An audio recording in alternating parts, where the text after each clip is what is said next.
സംസ്ഥാനത്ത് റേഷൻ കടകളുടെ പ്രവർത്തന സമയം മാറുന്നു. ഇനി രാവിലെ 9 മണി മുതൽ. സംസ്ഥാനത്ത് റേഷൻ കടകളുടെ പ്രവർത്തന സമയത്തിൽ മാറ്റം വരുത്താൻ സർക്കാർ തീരുമാനം. ഇതോടെ ആകെ പ്രവർത്തന സമയത്തിൽ നിന്നും 1 മണിക്കൂറിൻ്റെ കുറവുണ്ടാവും. നിലവിലെ സമയക്രമം അനുസരിച്ച് രാവിലെ 8 മണിക്ക് തുറക്കുന്ന കടകൾ ഇനി മുതൽ രാവിലെ 9 മണിക്ക് മാത്രമാകും തുറക്കുക. തുടർന്ന് ഉച്ചയ്ക്ക് 12 മണിക്ക് അടയ്ക്കുന്ന കടകൾ നിലവിലെ പോലെ വൈകിട്ട് 4 മണി മുതൽ 7 മണി വരെ പ്രവർത്തിക്കും.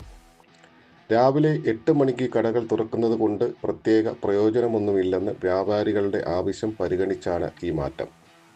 റേഷൻ കടകളുടെ പ്രവർത്തനം സംബന്ധിച്ച കേരള റേഷൻ കൺട്രോൾ ഓർഡർ 2021 ഭേദഗതി വരുത്താൻ സർക്കാർ തീരുമാനിച്ചു കഴിഞ്ഞിരുന്നു.